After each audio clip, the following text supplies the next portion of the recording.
Y bueno, después de estar pensando sobre qué vamos a programar, considero que, bueno, requisito número uno debe ser un nivel básico. Y requisito número dos, bueno, pues ya que vamos a empezar desde cero, pues sí convendría ver lo que esté en boga, que es la programación orientada a objetos, y ver el lenguaje Java, que es ahorita, hoy por hoy, uno de los lenguajes más extendidos o más difundidos. Ok, respondiendo a la pregunta, a la segunda pregunta, perdón, tercera pregunta, ¿qué es un IDE? Que por ahí algunos me dijeron, maestro, por favor explíquenos qué es un IDE, no tenemos idea. Bien, si nos vamos a la definición que encontramos en Wikipedia, nos dice, bueno, que estas siglas pertenecen a un término en inglés denominado Integrated Development Environment, y no es más que un conjunto de herramientas de software que nos van a permitir escribir programas, que nos van a permitir compilar esos programas escritos en ese lenguaje, y nos van a permitir ejecutarlos, ya sea mediante un proceso que se llama compilación o interpretación, o ambos. Y bueno, adicionalmente, el IDE nos va a permitir inspeccionar variables o hacer debug, lo que se conoce, entre otras cosas, ¿no? Entonces, si nosotros observamos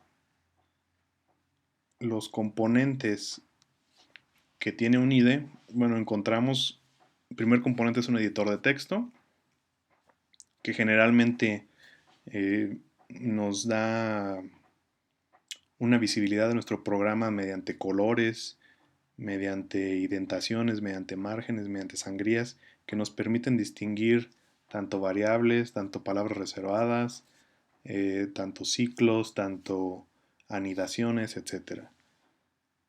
Otro componente que tiene el IDE es un compilador. Básicamente, si nosotros estamos escribiendo un programa en C, bueno, pues nuestro IDE o nuestro entorno de desarrollo integrado debe tener un compilador de ese lenguaje que nos permita traducir lo que nosotros estamos escribiendo a un código intermedio que va a poder después ejecutar nuestra computadora. Un intérprete que va a interpretar ese código objeto generado y lo va a interpretar en lenguaje máquina. Adicionalmente, bueno, un depurador, un cliente, por ahí puede ofrecer incluso un sistema de control de versiones para llevar versiones por archivos, por código fuente, de cuál fue primero, cuál fue la última modificación, etcétera. Sobre todo esto se usa cuando se trabaja un desarrollo en equipo. Y bueno, adicionalmente también facilidad para ayuda en la construcción de interfaces gráficas de usuario. Bien, ahora, si nosotros observamos aquí la comparación que también viene en la Wikipedia, comparación de entornos de desarrollo integrado, bueno, observamos que hay un abanico de posibilidades. Y bueno, aquí se agrupan por lenguaje. Por ejemplo, si nosotros queremos programar en el lenguaje C o C++, bueno, tenemos una serie de entornos de desarrollo que, bueno, podemos escoger entre propietarios, entre con licencia libre, bajo diferentes tipos de plataforma de sistema operativo, si cuenta con un debugger, si cuenta con una herramienta que nos va a permitir construir interfaces gráficas de usuario, etcétera, ¿no? Y bueno, también varía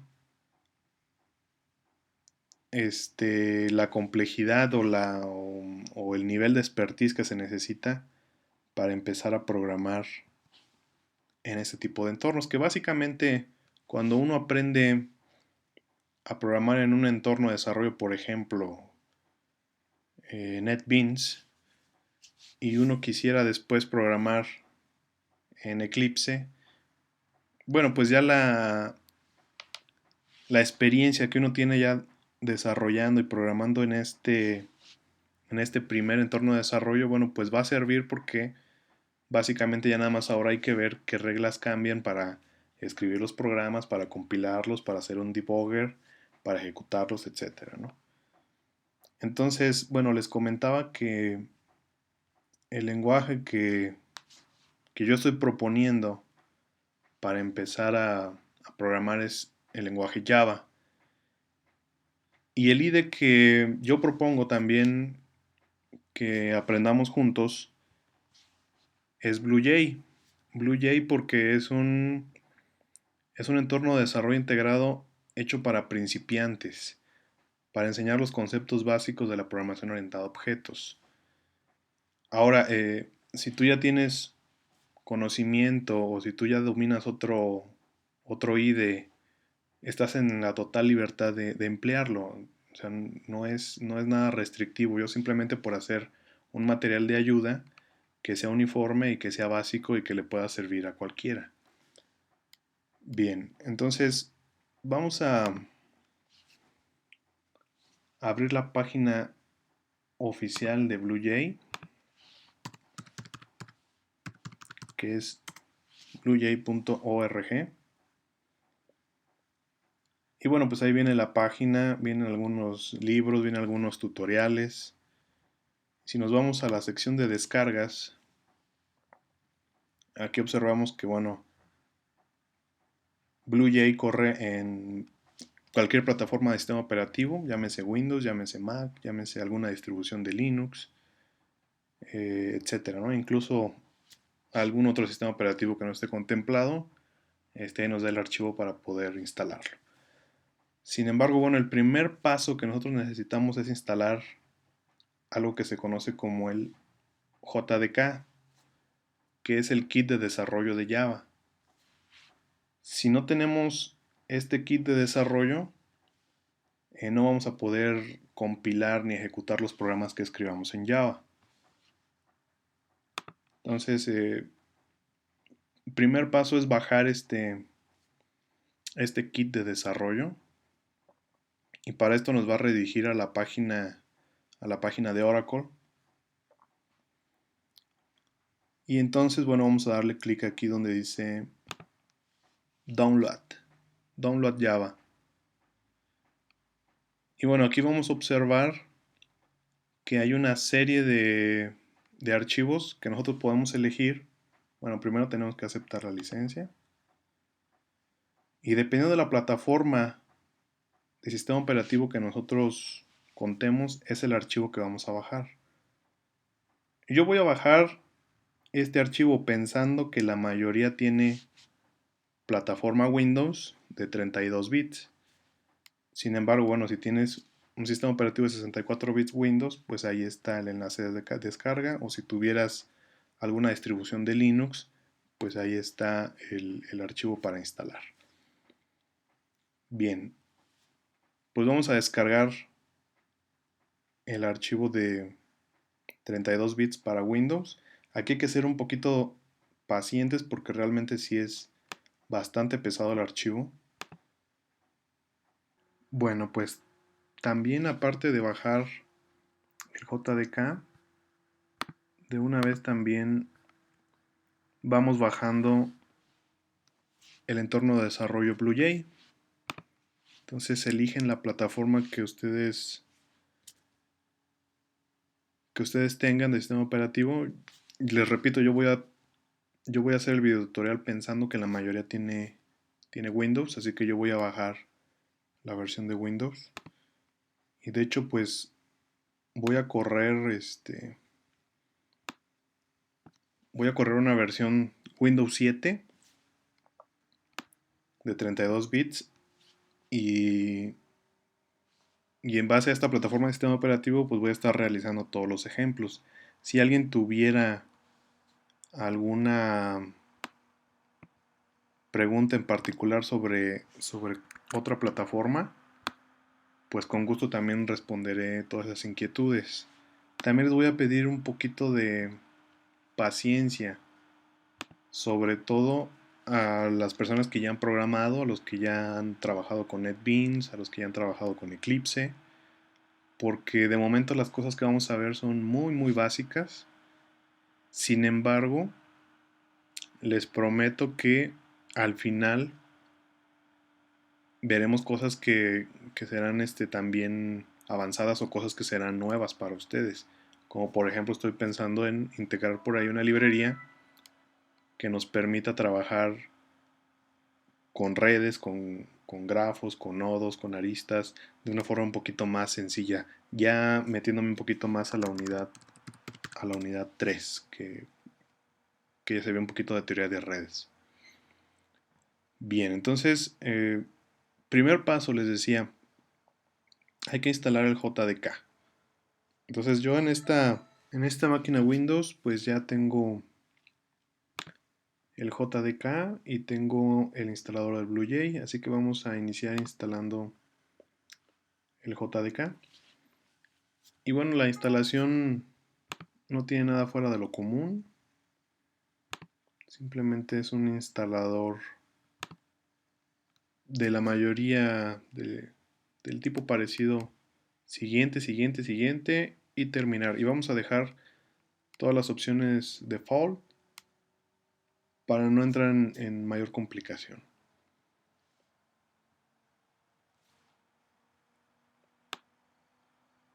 Por ahí hay que ser un poquito pacientes, va a tardar pues lo normal que se instala, lo normal del tiempo de instalación de un programa en Windows.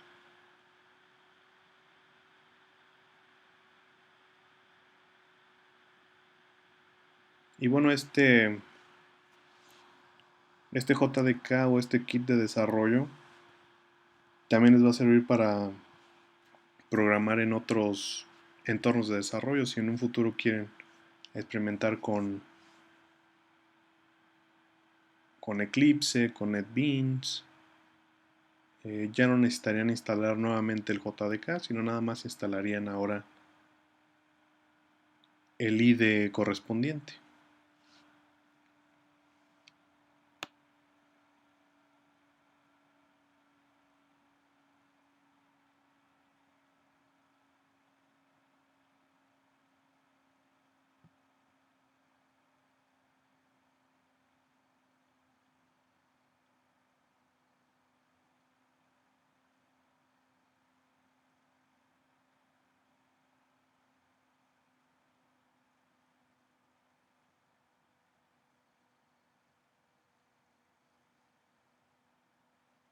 Ok, dice que fue satisfactoriamente o exitosamente instalado.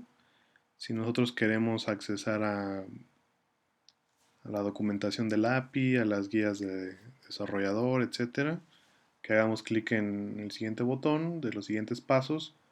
Vamos a decirle que no, vamos a cerrarlo y observamos que ya se instaló. Bueno, una manera de verificar que Java ya está instalado, pues abrimos una ventana de comandos a través de CMD y vamos a teclear el siguiente comando: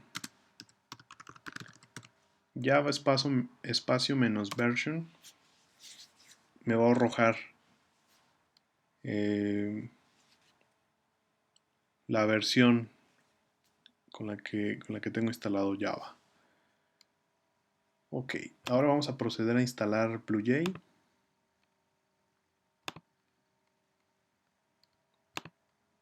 Vamos a decirle siguiente, vamos a decirle que bueno, queremos instalarlo para todos los usuarios en esta máquina y que permita las sesiones de archivos, y vamos a dejar el directorio default para su instalación. Ok, procedemos a instalar. El asistente nos va a mostrar ahí el progreso y en breve estaremos haciendo ya nuestro primer programa en BlueJ. Digamos que el programa Hola Mundo, que varía un poquito. Aquí en BlueJ es todavía mucho más fácil hacer el programa Hola Mundo que en otros entornos de desarrollo. Muy bien, voy a cerrar estas ventanas que ya no ocupo. Y bueno, vemos que ya se instaló BlueJ. Incluso BlueJ nos permite trabajar con diferentes versiones del JDK o de la máquina virtual de Java. Vamos a ingresar. Ok, por ahí ya tenía yo ya un proyecto. Voy a hacer de cuenta que no tengo ningún proyecto.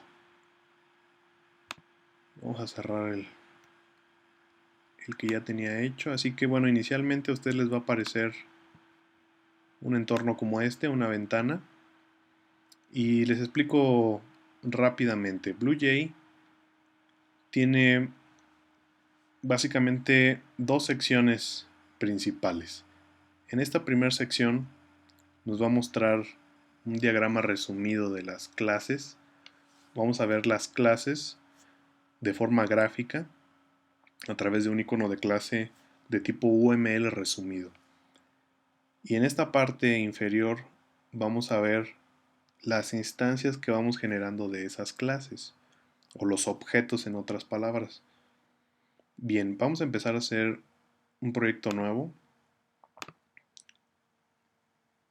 Entonces, bueno, ya tenía uno la mundo. Voy a poner otro ejemplo más creativo.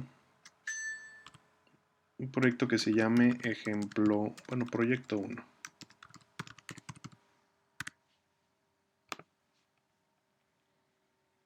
Ok, entonces voy a crear mi primer clase. Para hacerlo me voy a esta área y voy a hacer un clic derecho y le voy a decir nueva clase. Me va a decir, bueno, ¿de qué tipo de clase quieres? ¿Quieres una clase normal? ¿Quieres una clase abstracta? ¿Quieres una interfase? ¿Quieres un applet? ¿Quieres una prueba unitaria? ¿Quieres un tipo enum?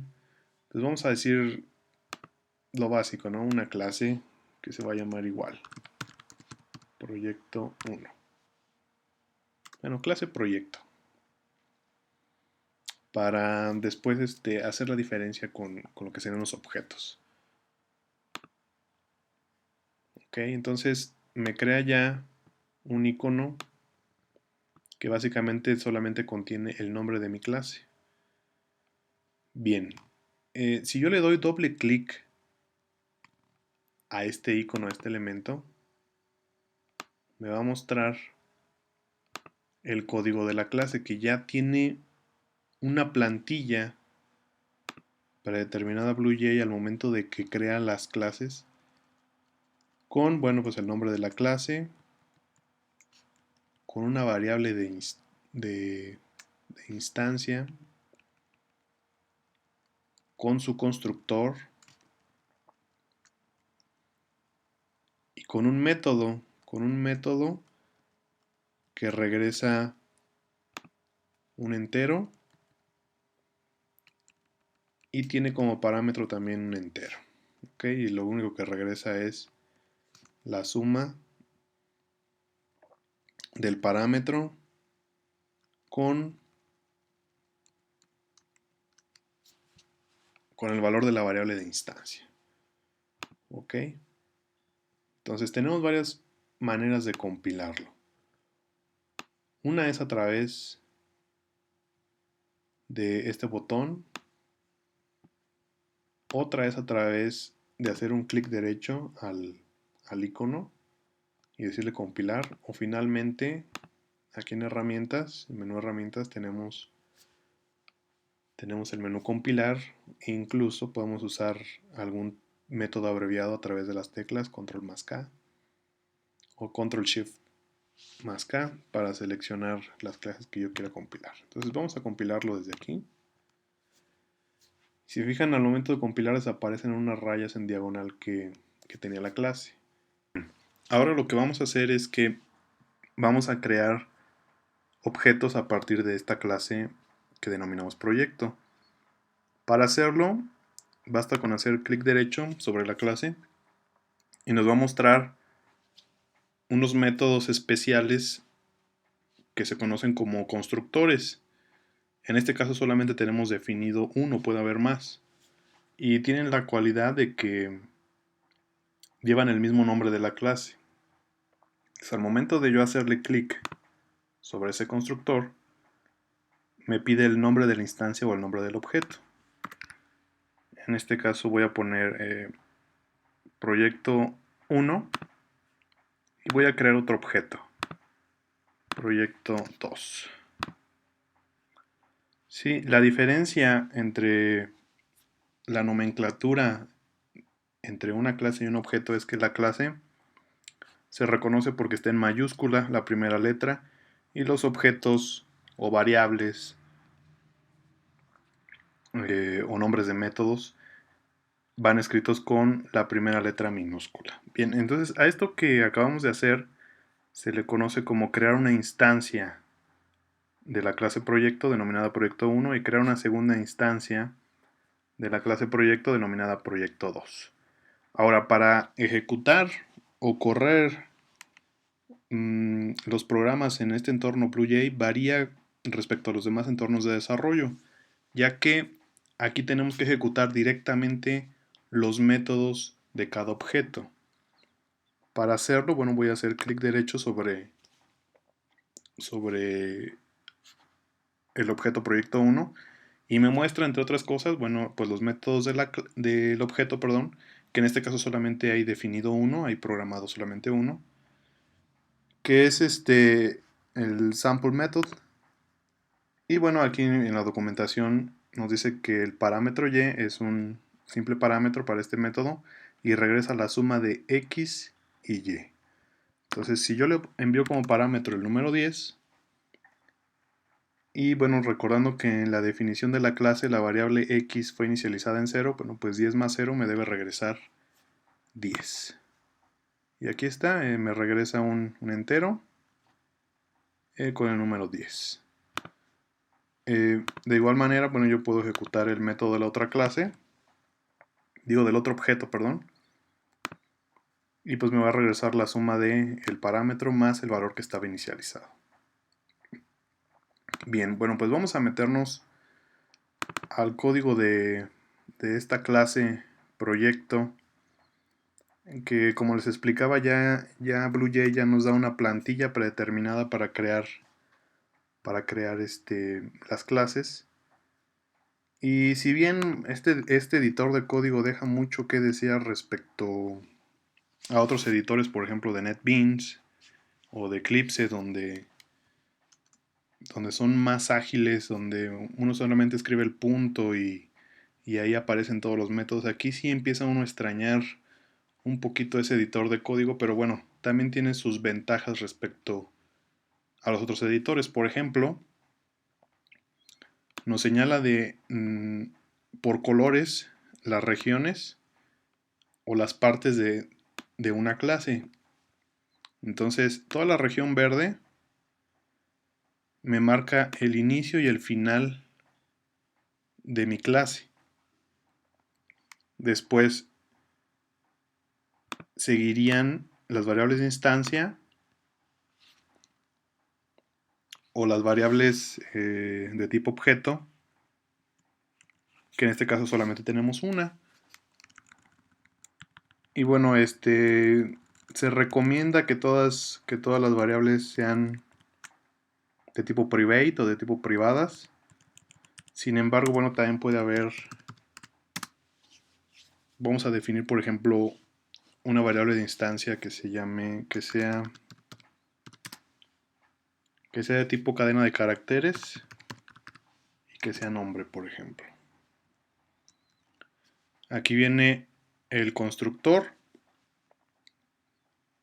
y les comentaba yo que puede haber más de un constructor. Ahorita vemos cómo hacer otro constructor. Y bueno, todos los métodos de la clase, incluyendo el método especial constructor, están sombreados de amarillo. Y bueno, el código que va tanto dentro de la clase como dentro de cada uno de los métodos está en un rectángulo de color blanco. Entonces, de alguna manera estos colores nos sirven para identificar las partes de la clase y las partes o el código que hay los métodos. Entonces, resumiendo, una clase se compone, bueno, de un inicio, que es una declaración como esta, public class, y el nombre de la clase. Al abrir llaves yo estoy indicando que, bueno, ahí empieza mi declaración de mi clase, y al cerrar llaves ahí termina mi declaración de la clase. La segunda parte de la que se conforma una clase son las variables de instancia o las propiedades que van a tener los objetos cuando se instancien de esta clase. Esta sería la segunda parte de una clase, ¿no? Las variables de instancia o, o las propiedades. Bien, la tercera parte de una clase es el constructor. Y un constructor me sirve precisamente para inicializar todas estas propiedades o variables de instancia. Entonces, aquí en este caso se está inicializando la variable x, pero igual puedo inicializar la variable nombre. Por ejemplo, puedo poner nombre es igual a hola mundo. ¿Sí? Y después vendrían, bueno, pues ya los métodos de la clase. Ahora vamos a hacer un método generalmente para yo modificar mis variables de instancia o mis propiedades. Lo que se hace son unos métodos que se llaman setters, que sirven más que otra cosa para fijar el valor de cada variable de instancia. Por ejemplo, yo puedo hacer un método public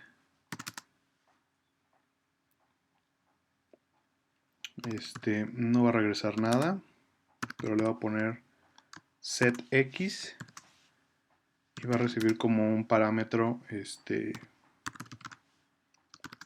valor de X, por ejemplo.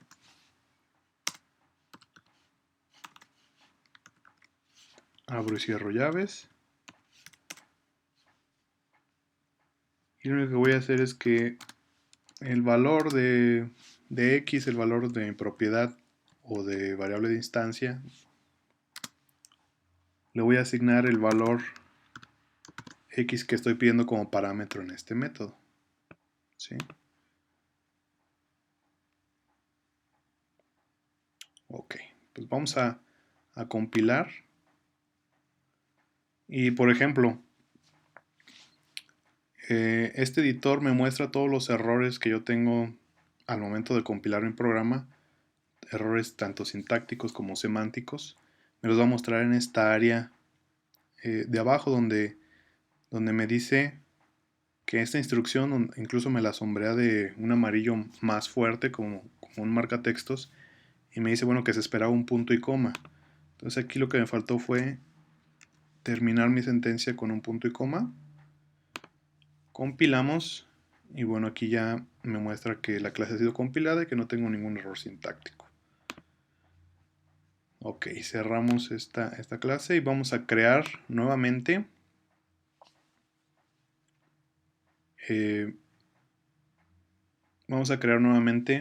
dos objetos.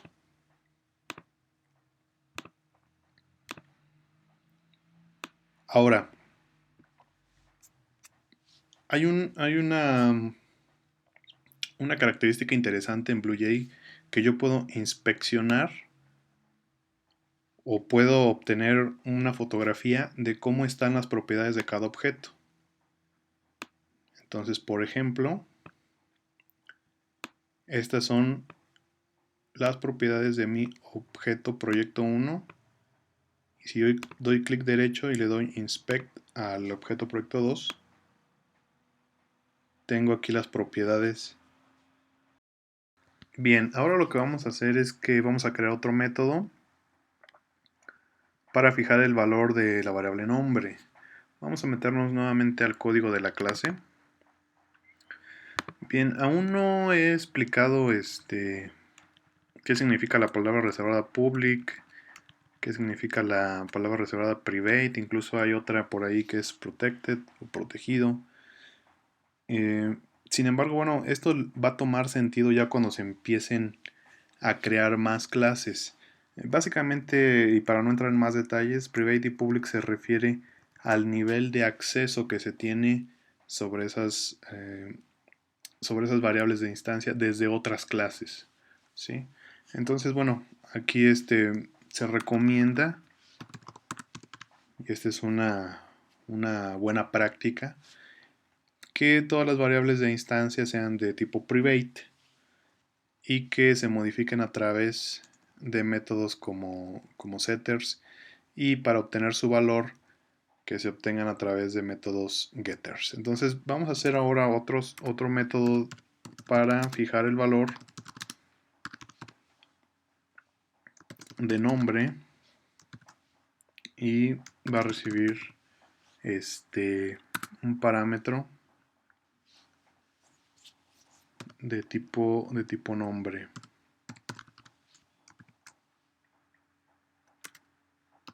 De tipo string, perdón, que se va a llamar nombre. Bien, bueno, tampoco he explicado de las partes que se conforma un método o una función. Generalmente empieza con el nivel de acceso, que puede ser público o privado.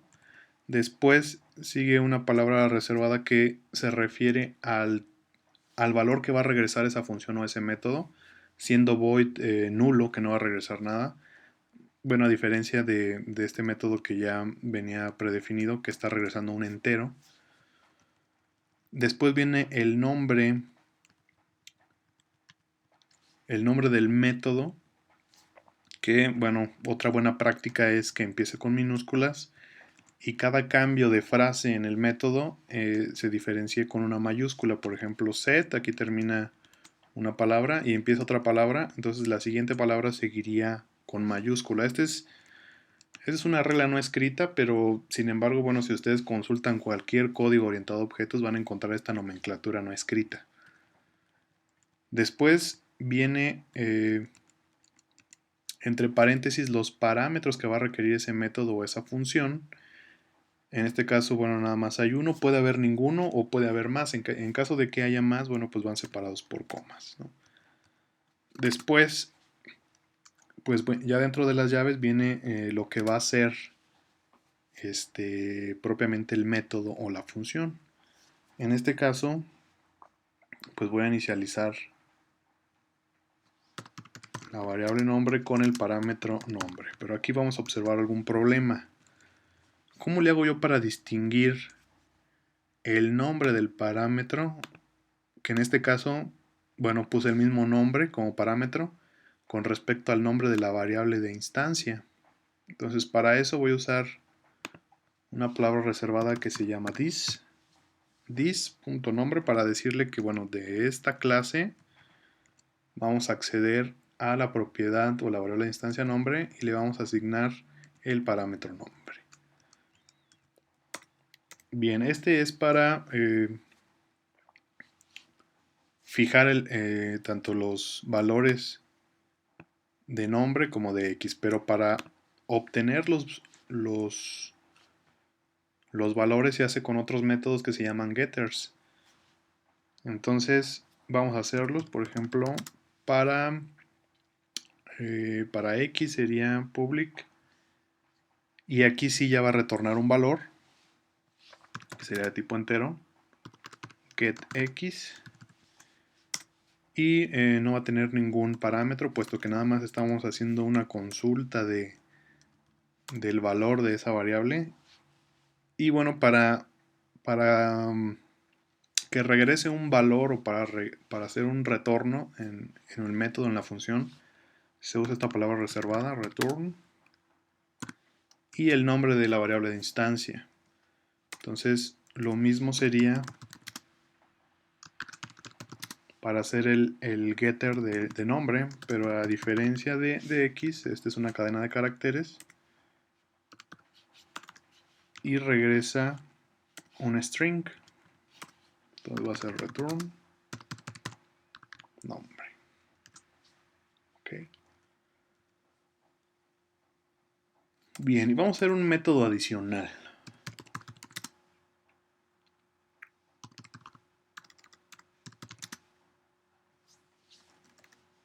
Vamos a hacer un método que vaya sumando un número a mi parámetro X.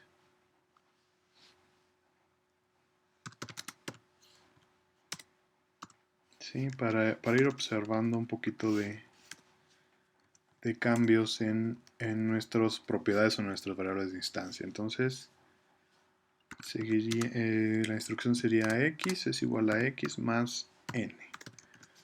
Lo único que estamos haciendo es estamos incrementando la variable de instancia x con las veces que se esté llamando y dándole el valor de n.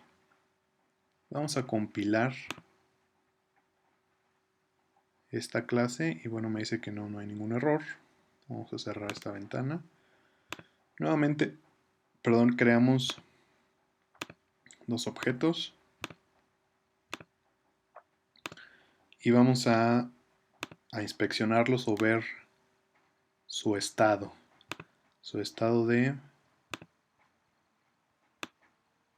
de sus propiedades. Ok, entonces si se fijan, al momento que yo hago clic derecho ya me están apareciendo más métodos, son todos los métodos que yo he programado hasta el momento. Entonces primero voy a fijar el valor de x de este objeto proyecto 1 en 4. Después voy a probar mi nuevo método para incrementar o para ir acumulando valores en x. Por ejemplo, voy a poner 5. 5 más 4 van a ser 9 y se va a ir acumulando en ese, o se va a ir reflejando la suma en mi variable de instancia x. Okay. Ahora del objeto proyecto 2 vamos a probar el método setNombre. Voy a poner el nombre, voy a poner mi nombre para variar. Ok, aquí me está mandando un error y me dice que no encuentra el símbolo de la variable Manuel. Entonces esto lo está interpretando como una variable, no como una cadena de caracteres. Cuando es una cadena de caracteres, debemos de tener cuidado de poner el valor en comillas dobles. Y ahora sí, aquí ya cambió el valor de mi instancia nombre. Y bueno, ya hemos venido poniendo en práctica lo que son la creación de métodos, la creación de métodos set para fijar los valores y la creación de los métodos get para obtener los valores. Entonces si yo ejecuto getNombre, pues me va a regresar el valor de la variable nombre. Bien, hasta aquí solamente hemos visto variables de instancia. Sin embargo, también yo puedo tener variables de clase. Vamos a ver cómo yo puedo crear variables de clase. Vamos a modificar mi código.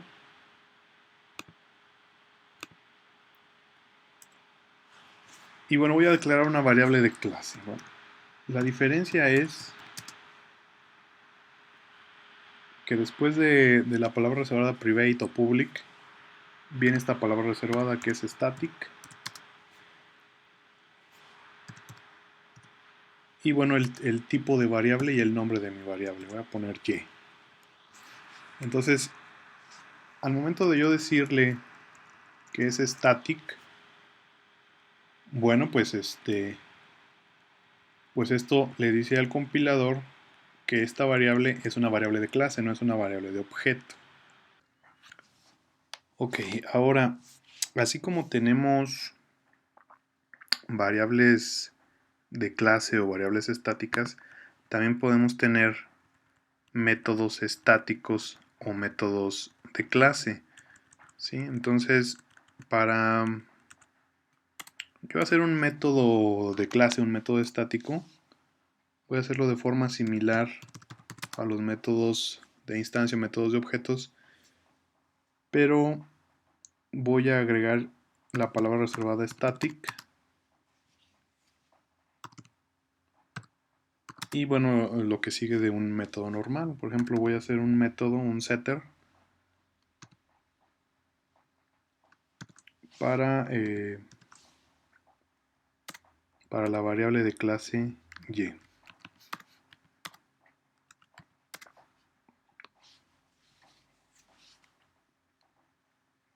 Voy a poner y es igual a, perdón, me faltó aquí el parámetro.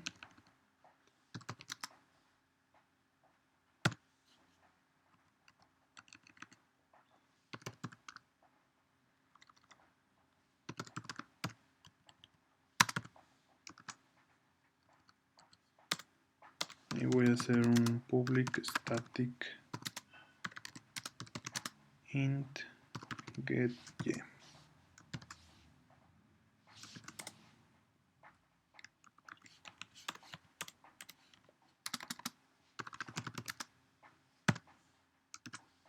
Donde me va a regresar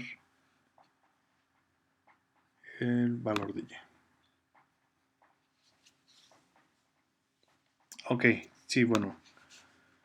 La variable this es una palabra reservada, pero para hacer referencia a las variables de instancia, pero no a las variables de clase. Entonces, en lugar de usar this, yo debo usar propiamente el nombre de la clase.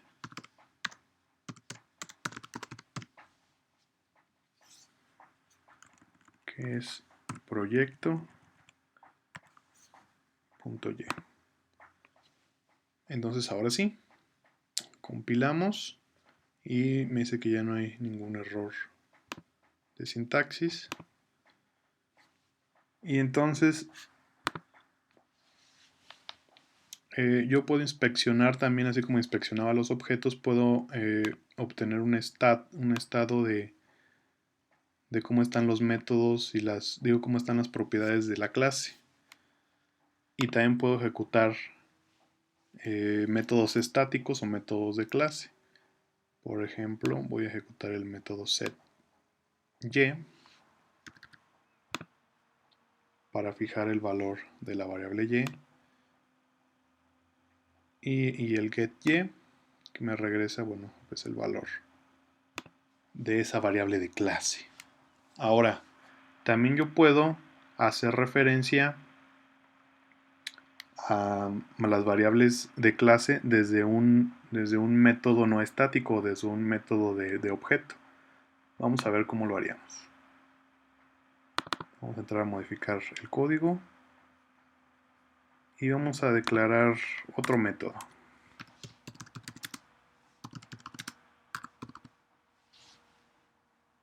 De y. Vamos a incrementar la variable y,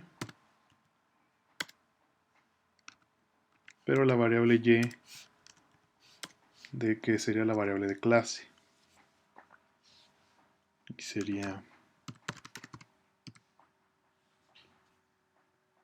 proyecto.y es igual a proyecto.y más el valor de mi parámetro. Ok, compilamos,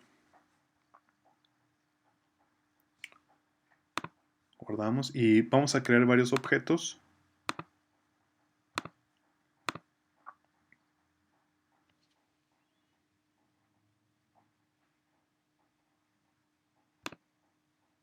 Bueno, dos objetos. Y vamos a ver el estado tanto de los dos objetos como de la clase.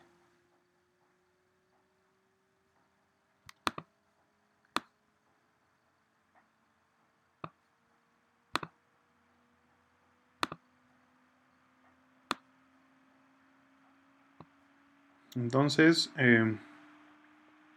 bueno, vamos a acceder a este método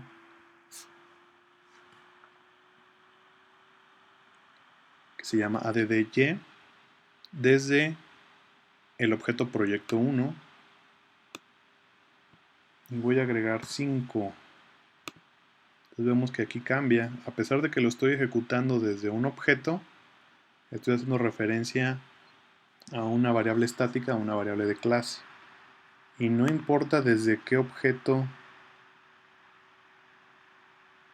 yo invoque ese método. El resultado es que solamente se va a modificar mi variable de clase. Entonces conservo el valor y y modifica el valor de y desde un método de objeto. Igual estos objetos pueden caducar o pueden quitarse, pero va a permanecer mi mi valor de y, que es un valor de una variable de clase intacto. Entonces esto se usa mucho como para hacer, por ejemplo, variables de tipo global o variables que van a perdurar, no importando la vida de los objetos. Entonces ahí se sigue conservando, yo puedo seguir incrementando esa variable y con un objeto proyecto 3 que acabo de crear, a pesar de que ya eliminé los otros dos, y sigue perdurando. Entonces esa es la diferencia entre las variables de instancia o variables de tipo objeto respecto a las variables de clase o las variables estáticas. Bien.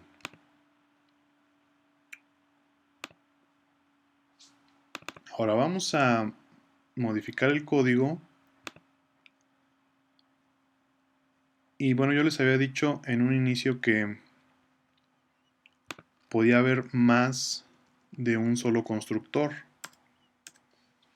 Voy a crear otro constructor. La diferencia es que no puede haber dos constructores iguales, vaya, o sea, iguales en cuanto a parámetros. No puedo yo hacer esto, por ejemplo, poner otro constructor que no reciba parámetros.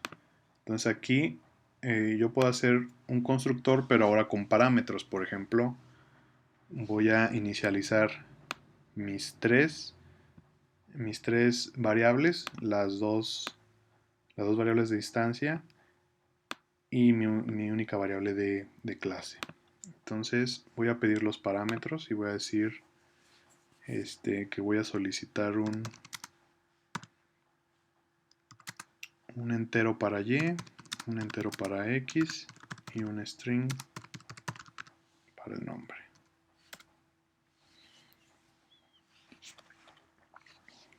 Y entonces procedo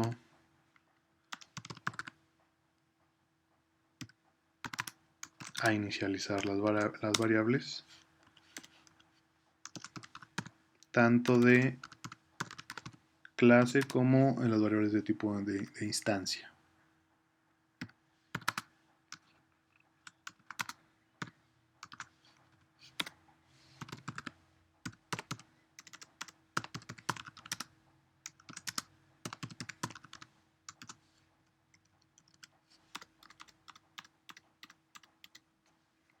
Ok, compilamos y bueno, no me manda ningún error. Y aquí ya me aparecen los dos constructores, uno donde ya tiene valores predefinidos y otro constructor donde yo defino con qué valores se van a inicializar tanto las variables de clase como las variables de tipo objeto. Entonces ahí me está pidiendo un valor para x que sería 5, un valor para y que sería 10 y un nombre.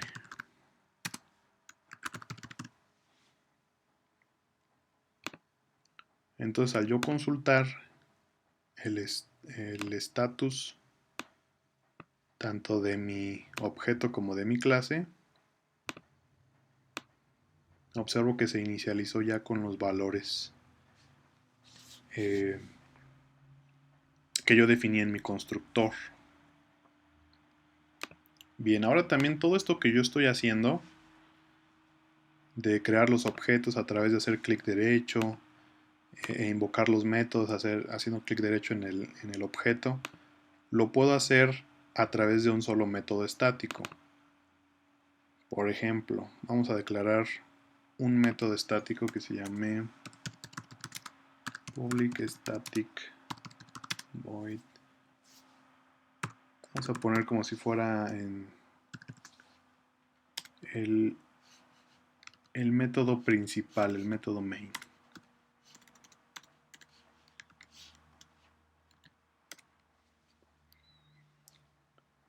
Y entonces yo, para hacer una instancia de la clase o crear objetos, lo voy a hacer de la siguiente manera. Voy a decir proyecto y el nombre de mi objeto de tipo proyecto sería proyecto 1. Va a ser igual, y voy a poner o a invocar mi constructor a través de la palabra reservada new y el nombre de mi constructor. Y a continuación, bueno, voy a usar este constructor en donde le paso todos los parámetros para inicializar tanto las variables de instancia como las variables de clase. Entonces voy a pasar un 10 para la variable y, que es una variable de clase, un 11 para la variable x, que es una variable de instancia, y un nombre.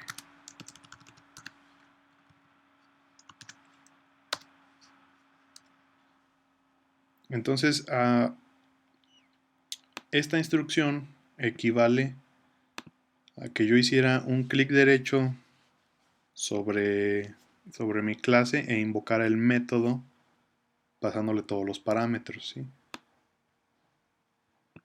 Aunque bueno, ya en los editores que son diferentes a BlueJ, bueno, pues esta es la manera correcta de crear un objeto de tipo proyecto, ¿no? Bueno, o de tipo de la clase que se esté poniendo en esta primera parte. Ahora yo voy a acceder y voy a imprimir cada una de las variables del objeto proyecto. En Java existe una instrucción o un método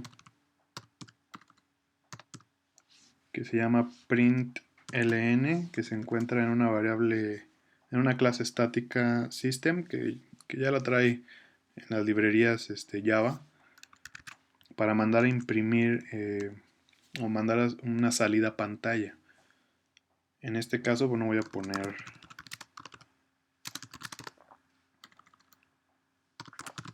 los valores de, bueno, valor de la variable de clase. Voy a copiar la instrucción.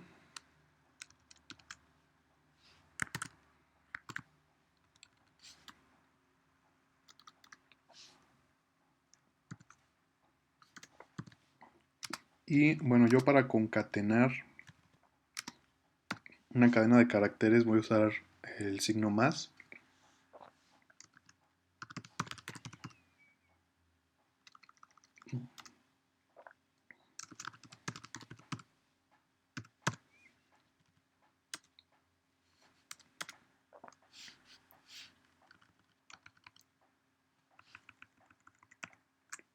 Y bueno, voy a imprimir también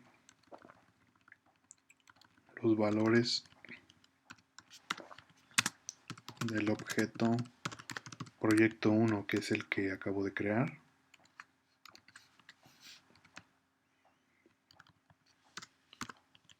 Sería X.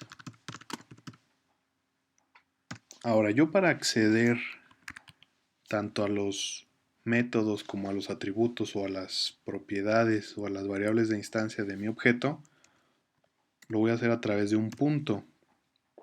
Nombre del objeto, proyecto 1, que fue el que creé a través de mi constructor. Proyecto 1 punto el nombre de mi variable de instancia o de mi atributo, que es X. Y lo mismo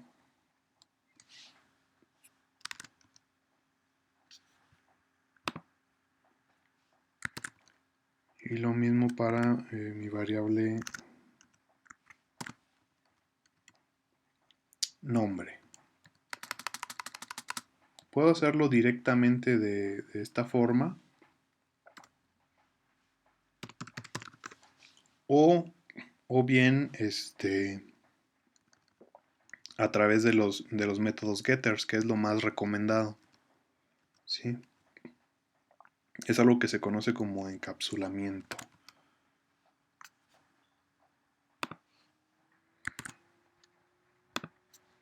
Vamos a poner entre paréntesis, esta sería la forma 1.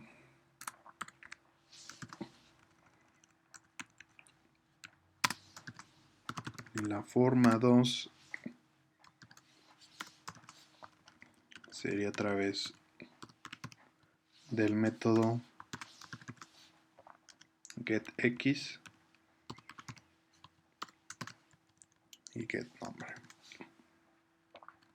La forma 2, repito, sería lo más correcto, lo más elegante, lo más apropiado. Vamos a compilar. Y me dice, bueno, que no hay ningún error de sintaxis. Ok, bueno, pues para probar este método que acabamos de crear, hacemos clic derecho sobre la clase proyecto. Y aquí ubicamos este método nuevo, el método main, el método estático, el método de clase. Hacemos clic. Y bueno, nos abre una terminal donde nos muestra el resultado de usar el system.out.println con los valores ya de mi objeto, sus variables de instancia del objeto proyecto 1, tanto como el valor de la variable de clase y. Y aquí vemos la forma 1 y la forma 2, que prácticamente es lo mismo, solamente que en la primera forma lo hicimos a través de los valores de las variables de instancia directamente, y en la forma 2 lo hicimos a través de los métodos get o de los getters. Bueno, pues pues hasta aquí este primer video tutorial.